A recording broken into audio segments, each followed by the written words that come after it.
The excruciating wait for the fifth and final season of Stranger Things continues, but fans have reason to celebrate as the Duffer Brothers have reportedly begun the writing process for it. Throughout the heart-pounding season 4, many fans were nervous some of their favorites wouldn't survive their encounter with Vecna and the dark forces of the Upside Down, but thankfully, many did.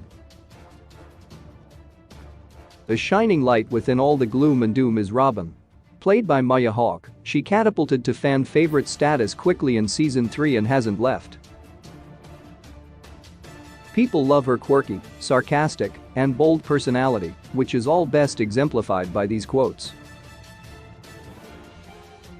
"We all die, my strange little child friend." Season 3, Episode 7 Chapter 7, The Bite. At first, Robin seemed like every other secondary character upon her introduction.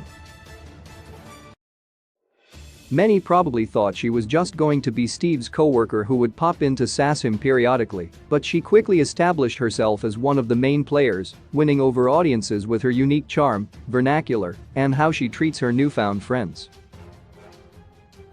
That's the case here, when a drugged Robin puts in her macabre 2 cents as Dustin worries over Steve while escaping from the Russians beneath Starcourt Mall. Lines like this are already entertaining on the page, but Hawke's delivery takes them to a new level. At this point, she was just learning the truth of the doom she finds herself surrounded by, claiming it's all a matter of how and when. Unfortunately, she's since learned firsthand how shocking and horrific some deaths can really be. "I feel like my whole life has been one big error." Season 3, Episode 6 Chapter 6. E pluribus unum. She and Steve had been captured by the Russians, and she had to endure seeing him tortured by them, yet she didn't lose hope. At least, not until they tried to get themselves free and ended up falling down. This cracked open Robin and her insecurities came rushing out like water from a broken dam. Not only is this moment something that many audiences can relate to on a deeply personal level, but it's the best glimpse at how Robin herself views her life. She'd been someone living in the background, ignored by others who never even bothered to try to understand her. That led her to internalize her issues and feelings to the point that she thinks she was made wrong.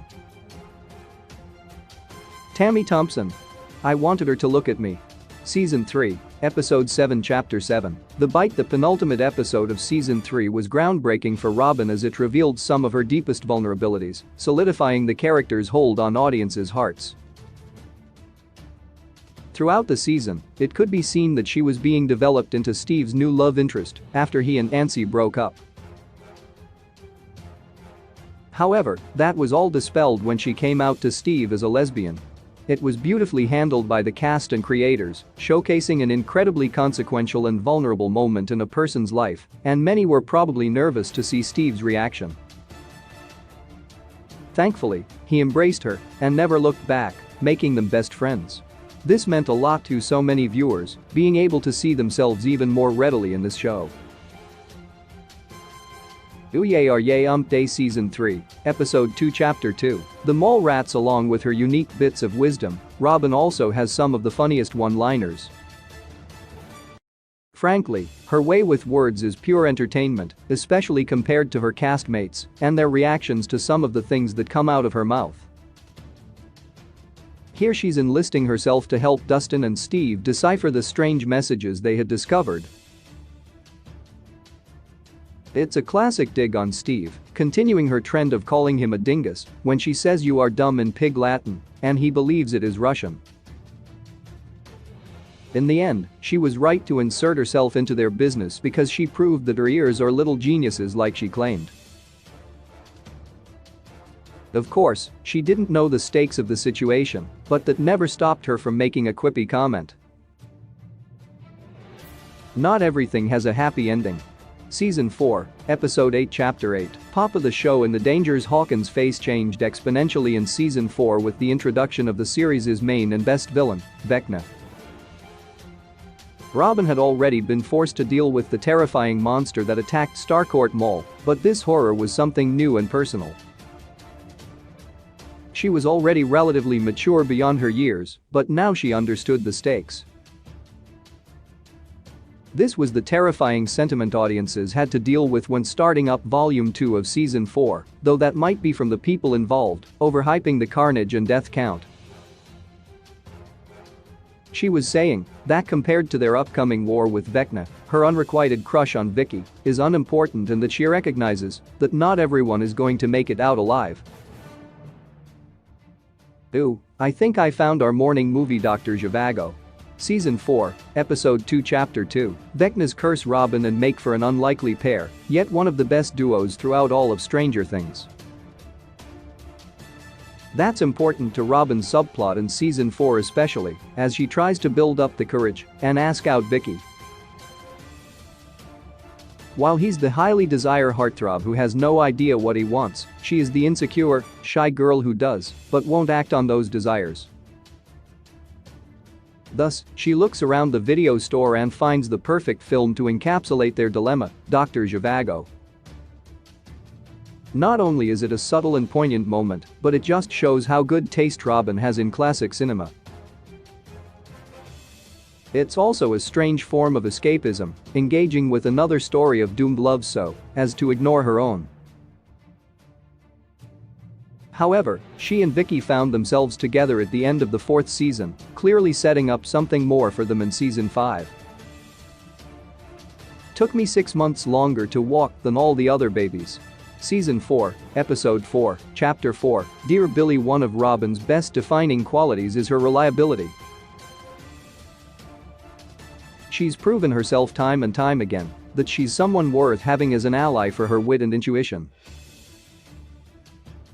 She puts that on display when she and Nancy visit Penhurst Asylum to talk with Victor Creel.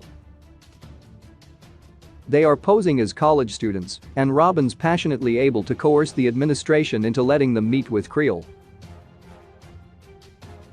Unfortunately, the ruse doesn't last, and they're forced to flee from authorities, which leads to this gem when Robin's explaining that she's not that coordinated or good at running.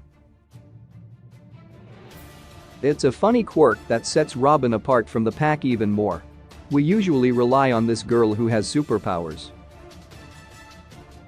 But, those went bye-bye, so. Season 4, Episode 3 Chapter 3, The Monster and the Superhero. The team in Hawkins quickly rallied around newcomer Eddie Munson as they aimed to discover the new threat they were facing. When they were finally able to find Eddie, she helps calm him down and explains their unique situation, adding in her particular anecdotes and idiosyncrasies. She doesn't really explain anything in the most outright logical way, but that's what makes her so funny. This pep talk, while strange, still accomplishes its goal of establishing them all as allies. Thus, it helps lead Eddie on his heroic journey, going from the kid who hid away after witnessing Chrissy's horrific murder to the man who dominated social media by playing the epic master of puppets solo and sacrificing himself to save Dustin. I think we're mad fools, the lot of us. Season 4, Episode 8 Chapter 8, Papa. Along with recognizing the tragic reality of what it could mean to go fight Vecna, Robin puts it plainly that it's their responsibility. If they don't do it, no one else will. They're burdened with the purpose and knowledge of what's to come, and no matter how ridiculous it, she's not hesitating to back down. Cowardly is not a descriptor that could ever be used to describe Robin.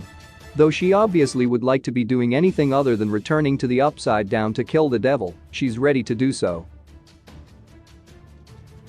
That's the mentality that many other characters are going to need to adopt in Season 5 now that the barrier between the two worlds has broken open.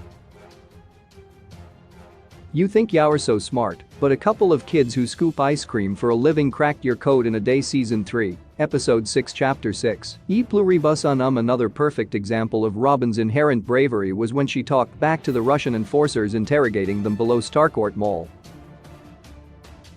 Of course, she was drugged, so her lips were loosened, and they were torturing Steve, so she let loose on them to stop them from hurting him further. Nevertheless, she was clearly proud of herself, and she deserves to be. Robin doesn't really back away from the difficult challenges ahead of her, especially when her life is on the line.